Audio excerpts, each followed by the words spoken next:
Maya-chan had been at the Intergalactic Academy for exactly 3 weeks when the invitation arrived on her holographic display. She stared at the glowing text, her stomach churning with a familiar dread. "You are cordially invited to perform at the annual talent showcase."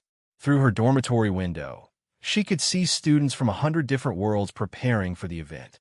The crystalline choir from Andromeda 7 practiced their harmonic resonances that could shatter glass. A group of Caltharian dancers moved with 8 limbs in perfect synchronization.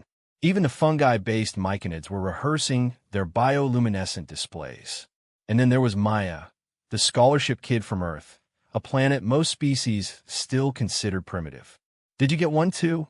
asked her roommate, Zixala, her tentacles curling with barely suppressed amusement. The Aquarian's translated thoughts always carried an edge of condescension. Maya knew the truth. Everyone knew. The invitation wasn't an honor, it was entertainment. The human girl, singing with her limited vocal range and simple melodies, would be the joke of the evening. She'd overheard the whispers in the cafeteria, felt the amused stares in the hallways. She should have declined, should have claimed illness or academic obligations. Instead, she accepted. The night of the showcase, the amphitheater buzzed with excitement. Thousands of beings from across the galaxy filled the crystalline seats, their conversations creating a symphony of clicks, whistles, telepathic hums, and languages Maya couldn't begin to identify. She waited backstage, her hands trembling. Before her, a Vulcanian student had performed a spectacular fire-breathing display. After the applause died down, the announcer's voice echoed through the space, barely hiding its amusement. "And now a performance from our human student, singing." The laughter was immediate. Not cruel, exactly, but patronizing, the way adults chuckle at a child's crayon drawing. Maya walked onto the stage. The spotlight felt like a sun bearing down on her. She closed her eyes, remembering why she'd chosen this particular song. Not a pop anthem or a classical piece, but something older. Something that carried the weight of human history in every note. She began to sing Amazing Grace. The first notes emerged soft and raw, her voice unenhanced by technology or genetic modification. Just breath and vibration, simple and human. The laughter began to fade. Maya sang of being lost and found, of blindness and sight, of grace that transcended understanding. She poured into the melody every homesick night, every moment of isolation, every time she felt impossibly small beneath alien stars. Her voice cracked on the high notes, imperfect, vulnerable, achingly real.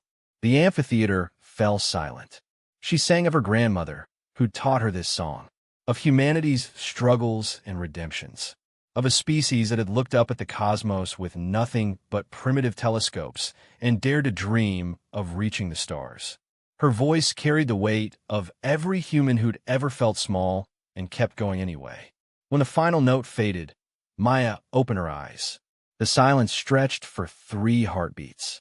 Then, slowly, a crystalline student began to emit a low, resonant hum, their highest form of appreciation.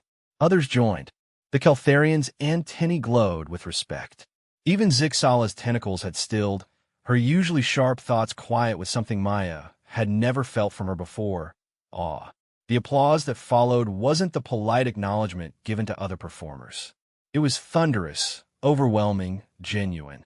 Later, as Maya left the stage, a professor from the music department, a being of pure energy contained in a humanoid form, approached her.